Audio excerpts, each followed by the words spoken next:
할렐루야, 복된 주일입니다. 추석 명절 잘 보내셨죠? 오늘도 이 자리에서 함께 예배드리는 여러분들, 또 유튜브를 통해서 이 말씀을 접하며 예배하시는 여러분들에게 주님의 말씀에 크신 은혜가 임하기를 축복합니다. 아멘. 자, 오늘은 지난 시간과는 결이 틀리지만은요, 계속해서 지난 몇 주 동안 사복음서가 이야기하는 구원의 조건, 그리고 사도 바울이 말씀하신 구원의 조건, 그리고 사도 베드로가 말씀하신 구원의 조건에 대해 생각해 봤습니다. 사도 베드로도 사복음서와 사도 바울과 같이 결을 같이 하면서 특별히 나그네 영성을 아주 강조했습니다. 나그네로 사는 삶이 우리 구원의 여정에서 얼마나 중요한지를요, 우리가 이 땅에서 육체의 정욕을 이기는 것, 그것이 우리가 나그네 영성을 가지고 나그네처럼 살아가는 것이라는 것을 분명하게 우리 베드로 전후서를 통해서 지난 시간에 살펴봤습니다. 그렇습니다. 우리는 이 땅에서 나그네처럼 살아야만 하는데, 우리가 정착민처럼 생각하고 행동하고 살아간다면 우리는 이 땅에 실패한 그리스도인으로 남을 수밖에 없다는 것을 다시 한번 강조하면서요, 특별히 성경에서 아마 마지막에 정말로 이 모든 것이 헛되고 헛되다고 이 나그네 영성을 다시 회복하고 주님 앞에 오신 분이 한 분 있다고 생각을 합니다. 그분이 누구일까요? 저는 오늘 여러분과 모세의 이야기를 좀 나누려고 하는데요. 모세가 40년의 광야에서의 훈련, 그리고 40년 동안 이스라엘 백성들을 이끌고 이제 드디어 약속의 땅에 도착하게 되지요. 이 놀라운 하나님의 역사가 사실은 어디서부터 시작됩니까? 물론 하나님이 일찍이 모세가 낳았을 때부터 하나님의 역사는 시작이 되었지만은요, 오늘은 특별히 저희가 잘 알고 있는 하나님의 산, 호렙산으로 가보겠습니다. 그 호렙산, 사실 이제 호렙산이 신의 산과 같은 산일 거라는 추측을 많이 합니다. 실제로요, 같은 산일 가능성이 높고요. 혹시 같은 산맥인데 이 봉우리는 다를지 모르겠지만요, 성경은 분명하게 그 호렙산이 하나님의 산이라고 이야기하는데, 하나님께서 이곳에서 모세를 부르시지요. 그리고 모세가 계속해서 하나님의 말씀에 순종하기를 이제 두려워할 때에 하나님께서 모세에게 출애굽기 4장 1절 5절에서 이렇게 말씀하십니다. 2절입니다. 여호와께서 그에게 이르시되 내 손에 있는 것이 무엇이냐? 지팡이지요. 모세는 40년 동안 광야에서 양을 치는 양치기였습니다. 그러니까 모세는 지팡이를 손에 들고 있었던 것이지요.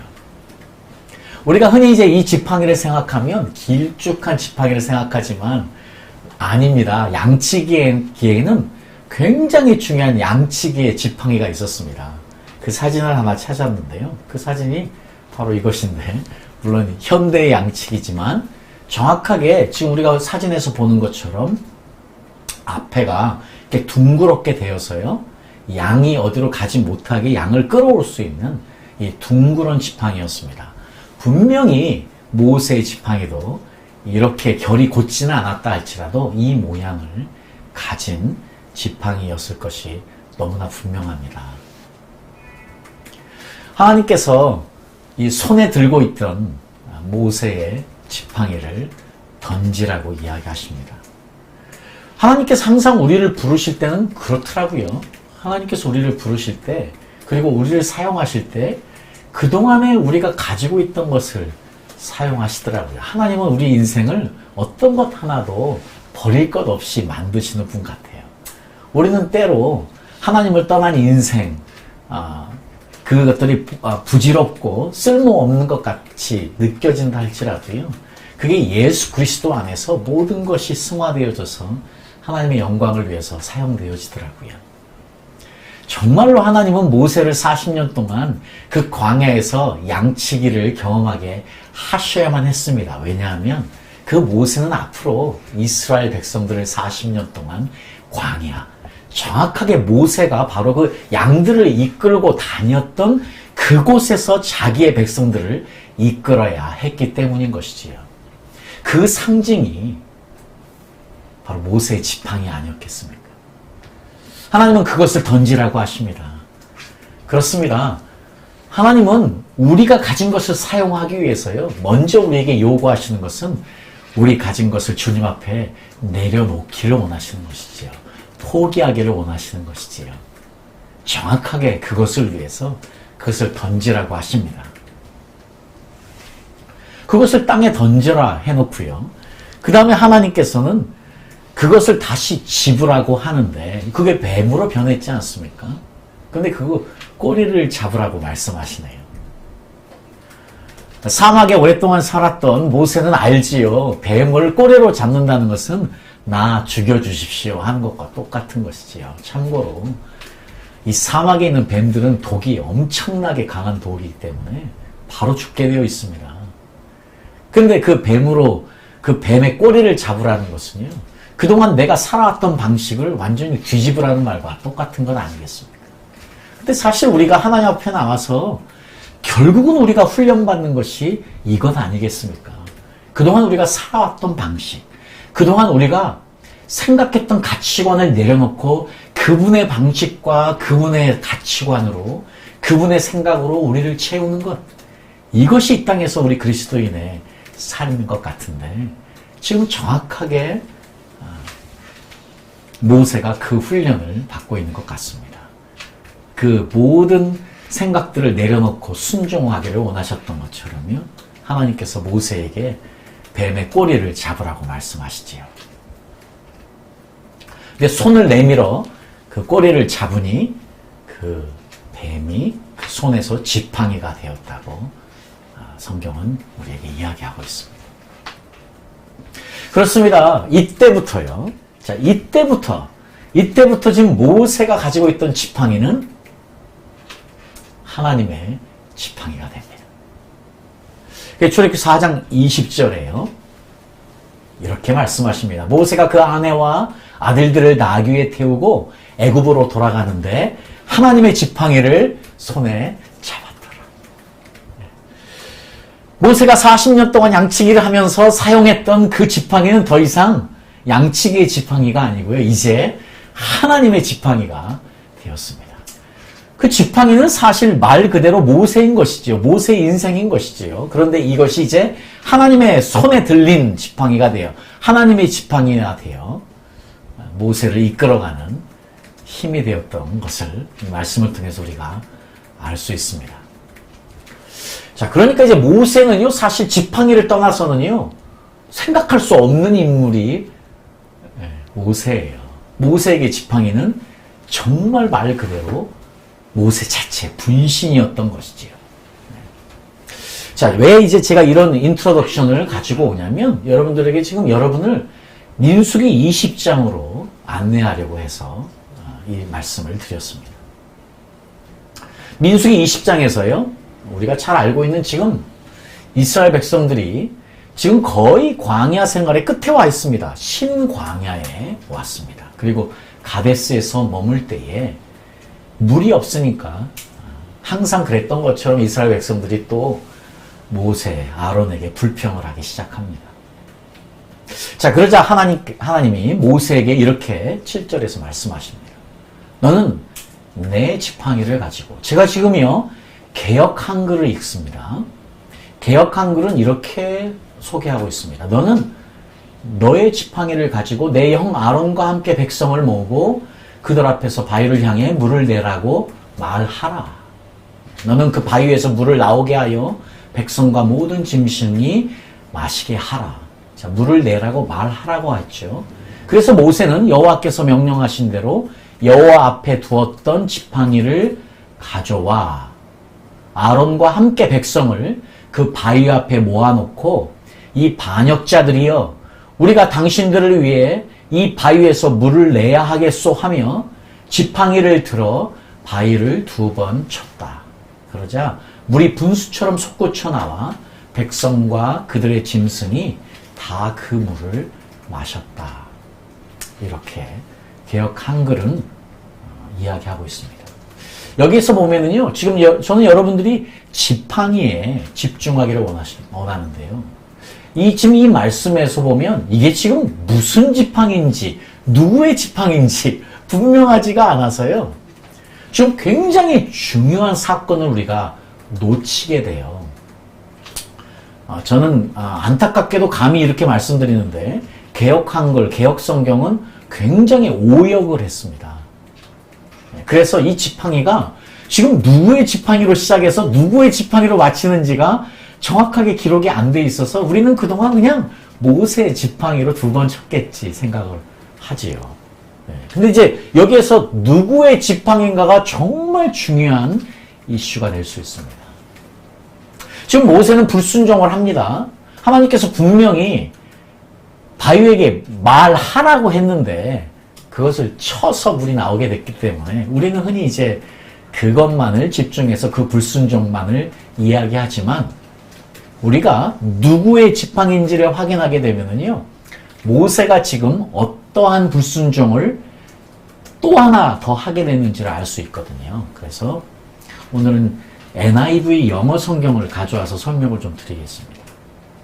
모든 영어 성경에 이것은 정확하게 해석이 되어 있기 때문에요. 영어 성경을 가져왔는데요. 7절에 보면 The Lord said to Moses, take the staff. 이것은 굉장히 분명하게 어떤 스타프냐면요. 바로 아론의 쌍난 지팡이입니다. 지금 증거계 앞에 있는 아론의 쌍난 지팡이를 가지고 가라고 말씀하셨습니다.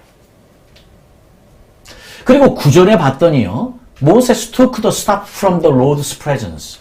자, 모세가요. 하나님의 존재 앞에서 임재 앞으로부터 그 지팡이, 바로 아론의 쌍난 지팡이를 가지고 갔다고 나옵니다. 자, 그런데요, 문제는 11절에 있습니다. Then Moses raised his arm and struck the rock twice with his staff. 자, 영어식으로 정확하게 이해를 하면은요, 지금 그의 팔을 들어서 바위를 두 번 쳤는데 어떤 걸로 했느냐? With his staff. 그 자신의 지팡이로 해요. 지금 원래대로 하면 모세의 쌍난 지팡이를 가지고 쳤으면 계속해서 with the staff가 돼야 됩니다. 자, 이것은 영어적으로도 굉장히 중요합니다. 그런데 지금 정확하게 성경은 his staff로 나와요. 그러니까 이거는요, 모세의 쌍난 지팡이로 친 게 아니에요. 가지고는 갔습니다. 모세의 쌍난 지팡이를 가지고 가니까 그것을 가지고 갔는데 지금 바위 앞에서 백성들 앞에서는 자기의 지팡이로 두 번을 내려친 거예요. 하나님의 분명한 말씀은 모세의 지팡이를 들고 가서 바위에게 말하라였습니다. 그런데 지금 결론적으로는 그 아론의 쌍난 지팡이가 손에 들린 것이 아니고 자신의 지팡이가 들렸다는 것을 우리가 영어 성경을 보면은 정확하게 알 수 있습니다. 그래서요, 실제로 영어 성경에는요, 이것이 정확하게 해석이 되어서 모든 영어 성경에는 다 his staff, his rod, 바로 모세의 지팡이로 해석이 되어 있어요. 그리고 실제로 제가 이거를 원어민에게 물어보니까 제가 혹시 이제 원어민이 아니어서 이것을 잘못 해석하나 해서 원어민에게 물어봐도요, 원어민도 이 문장상에 이거는 모세의 지팡이가 맞다고 다 알아요. 이렇게 해석이 됩니다. 근데 이제 이게 굉장히 중요한 거예요. 네. 우리 한국에도 보니까요, 새 번역에도 네, 그의 지팡이라고 해석을 정확하게 해놨어요. 이게 정확한 해석이거든요. 원본 그대로. 자, 그러니까 이제 모세가요, 사실 우리가 이제 놓치고 있는 부분. 그렇습니다. 모세가 분명히 불순종했습니다. 사실 말하라고 했는데, 본인의 화에 못 이겨서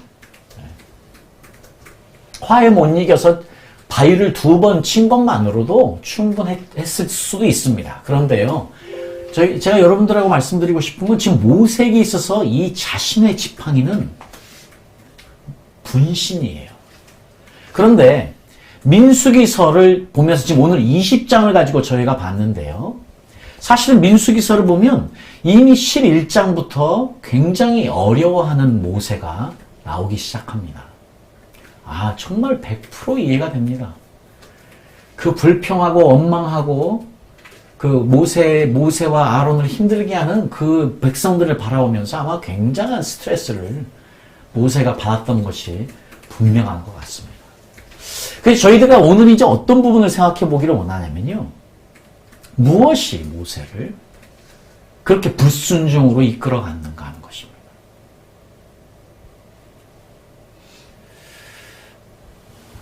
무엇이 모세를 그렇게 불순종하게 만들었을까요?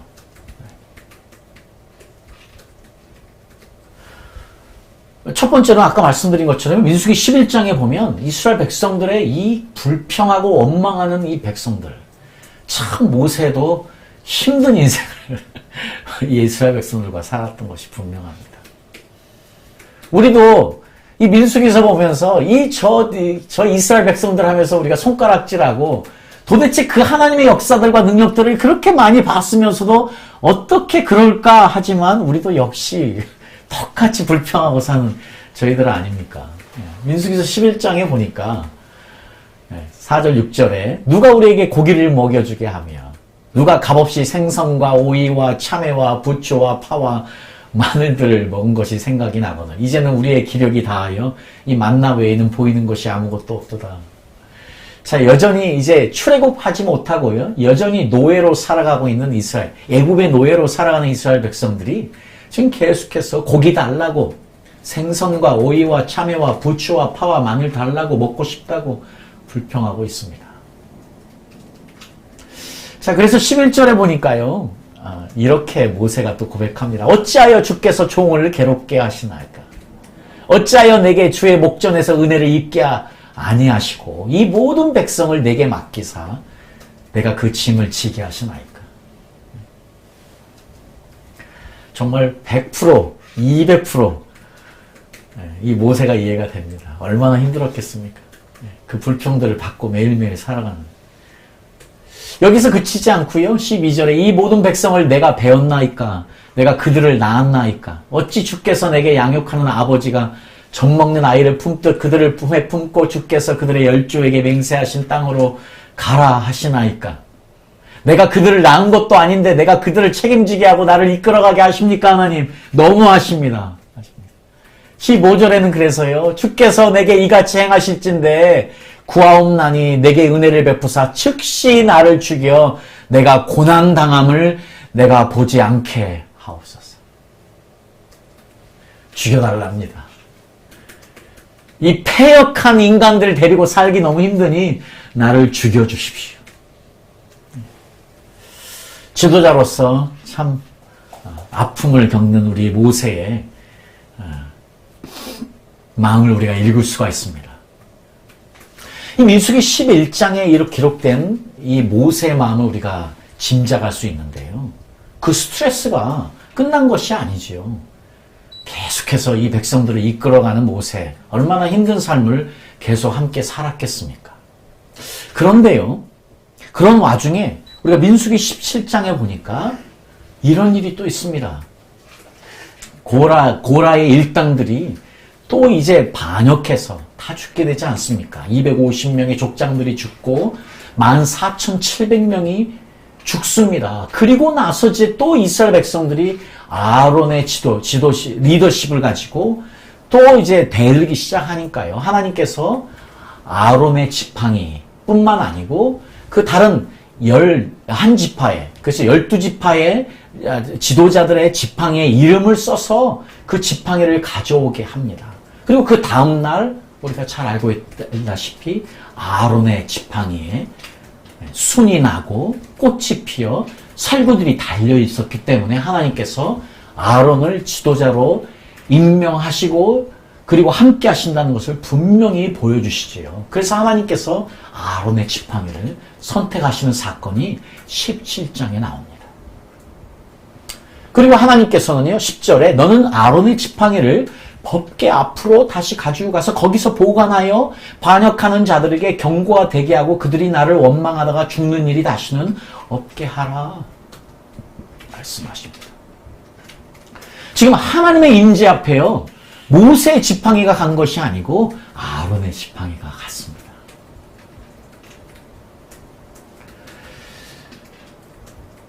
모세는 정말 훌륭한 지도자인 것은 너무 분명합니다.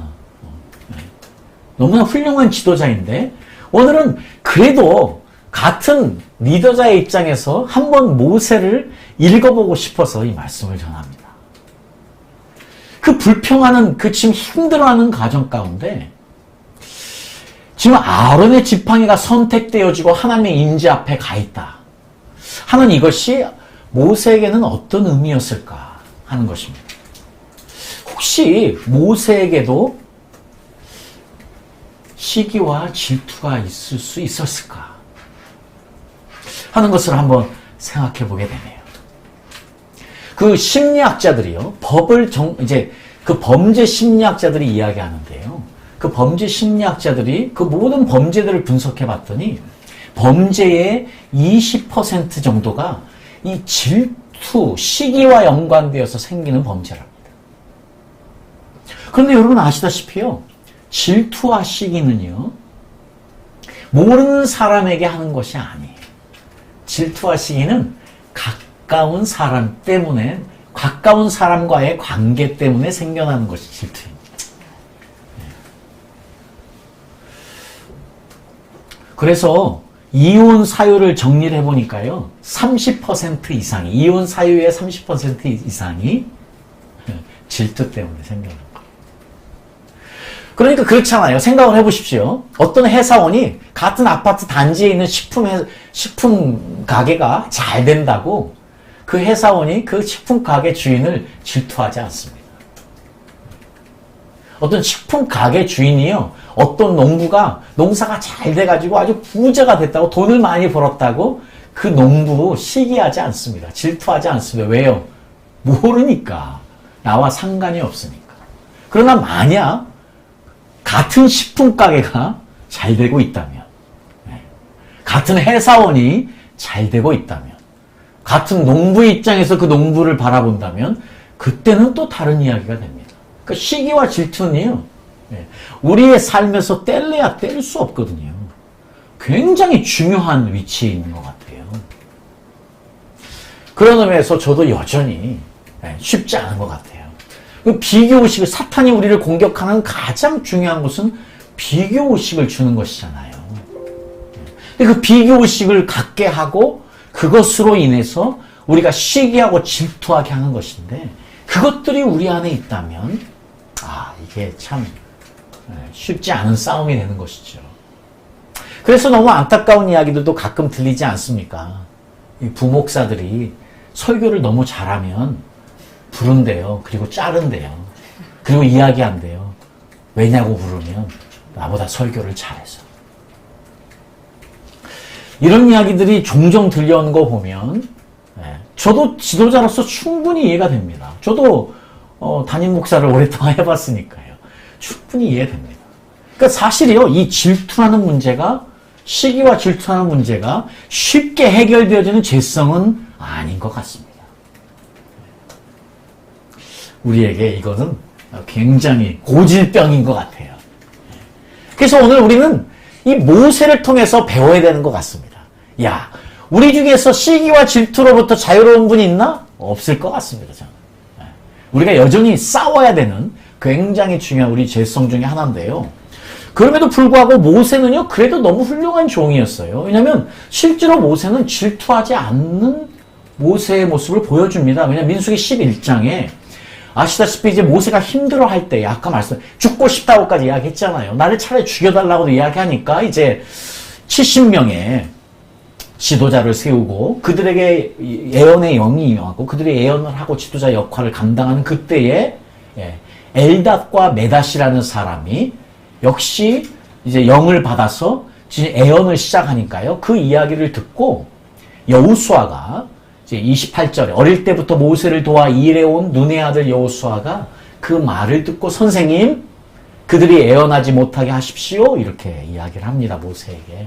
그러니까 29절에 모세가요, 그러나 모세는 그에게, 여호수아에게, 네가 나를 위해 그들을 시기하느냐? 나는 여호와의 모든 백성이 다 예언자가 되기를 바라며 여호와께서 그들에게 성령을 주시기 원하고 있다 하고 대답하였다.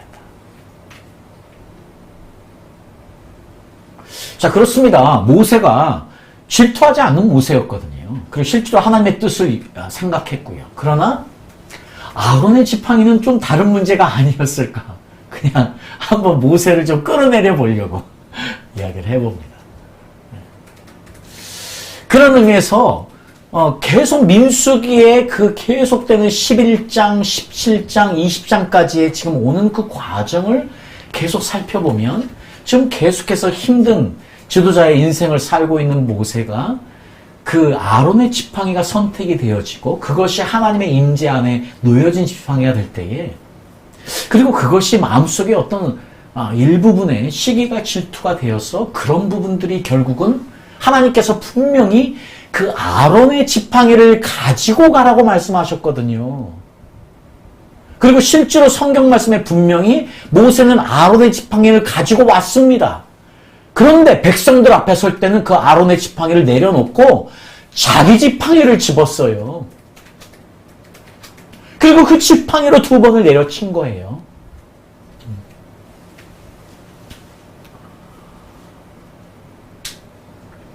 그런 부분들이 일정 부분 작동하지 않았을까. 그래서 소망이 있습니다. 천하의 모세도 그 귀한 종 모세도 이런 실수를 하는구나. 어쨌든 그래도요. 그래도 너무 중요한 것은요. 이것입니다. 모세는요. 정말 하나님이 사랑한 종이었음이 너무나 분명합니다. 그 불순종으로 인해서 모세는 더 이상 약속의 땅에 들어갈 수 없게 되었습니다.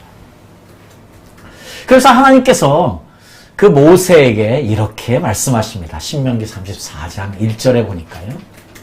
모세가 모압 평지에서 느보산에 올라 여리고 맞은편 비스가산 꼭대기에 이르매 여호와께서 길앗 온 땅을 단까지 보이시고 지금 하나님께서요.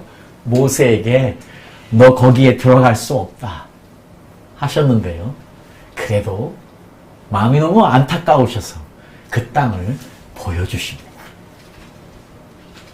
그리고 4절에요. 여호와께서 그에게 이르시되 이는 내가 아브라함과 이삭과 야곱에게 맹세하여 그 후손에게 주리라 한 땅이라 내가 네 눈으로 보게 하였거니와 너는 그리로 건너가지 못하리라.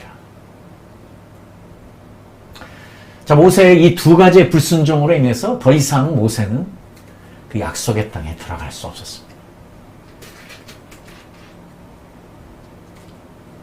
물론요, 모세가 나중에 한참의 시간이 흐른 후에 약속의 땅에 결국은 들어가게 됩니다. 결국은 그 약속의 땅을 죽어서 영으로 받게 됩니다. 언제일까요? 바로 변화산 사건입니다. 예수님과 제자들이 올라가서 변화산에서 엘리야와 모세를 볼 때 그때에 비로소 모세는 약속의 땅을 영으로 받게 됩니다. 사실 무슨 의미가 있겠습니까? 하늘을 경험한 모세에게 그 땅덩어리가 무슨 의미가 있겠습니까만은 네. 어쨌든 변화산의 사건을 또 우리가 그렇게 이해할 수도 있을 것 같습니다. 자, 이제 모세에게는 큰일이 났습니다. 보십시오.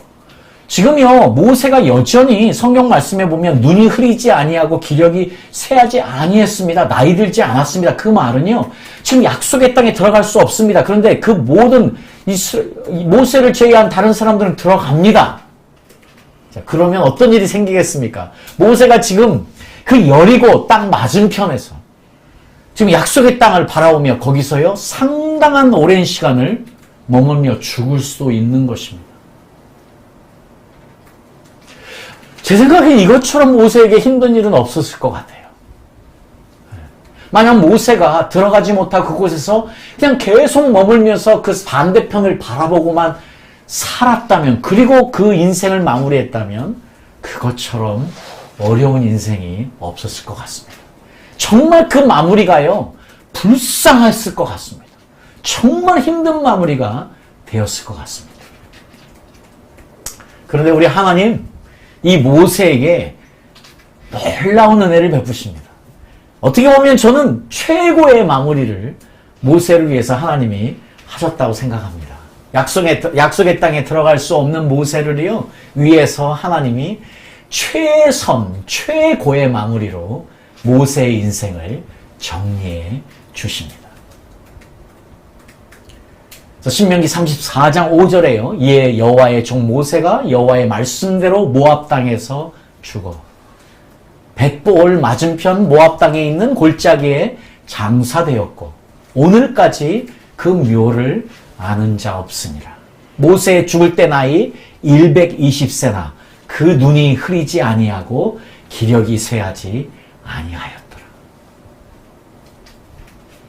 저는 이 말씀을 읽으면서요, 우리 하나님 정말 모세에게 최고의 은혜를 베푸셨다. 이때의 모세에게 죽음은요, 최선의 마무리였습니다. 최고의 마무리였습니다. 계속해서 제가 말씀드리지만 우리 믿는 사람들에게 죽음은 결코 어려운 시간이 아닙니다. 우리 믿는 사람들에게 죽음은 결코 두려움의 대상이 아니지요.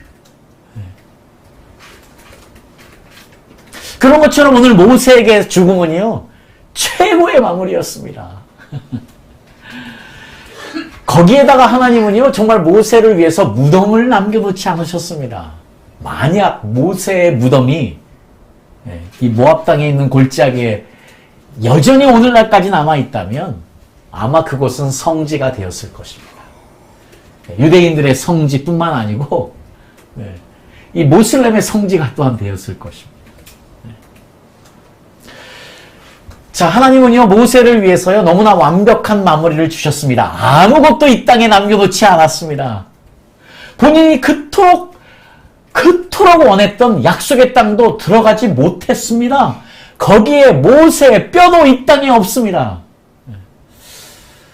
우리는 이 모세의 마지막을 보면서 안타까워하실 수 있지만 그렇지 않습니다. 이 모세의 마무리는, 모세의 마지막은 너무나 완벽한 마무리였던 것 같습니다.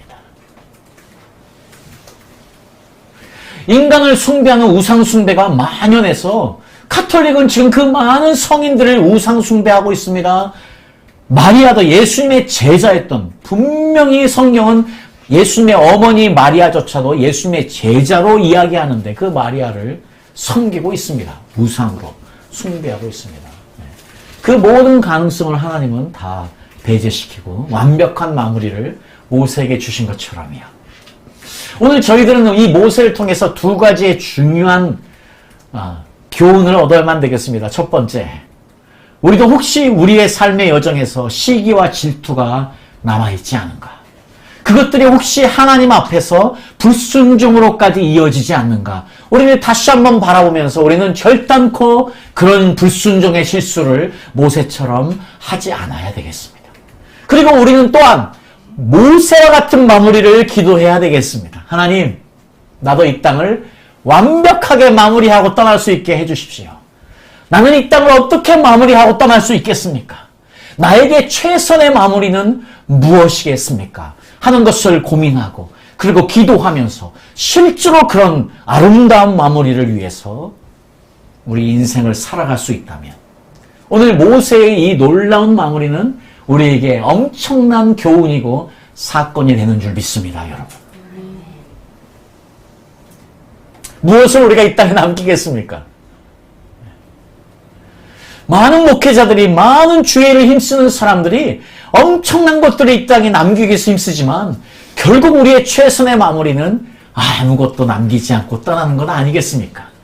그렇다면 우리는 어떤 마무리로 내 인생을 끝낼 수 있을지, 목회 현장을 떠날 수 있을지, 사역의 현장을 떠날 수 있을지 우리는 고민하지 않을 수 없습니다. 우리 모두 모세처럼 이런 아름다운 마무리를 위해 기도하며 하나님, 내 인생을 모세처럼 최고의 마무리로 마무리하여 주십시오. 우리 저희들도 기도하면서요, 정말로 중요한 마지막 마무리에 모두 다 승리하시는 저와 여러분 되실 수 있기를 예수님의 이름으로 축복합니다. 아멘.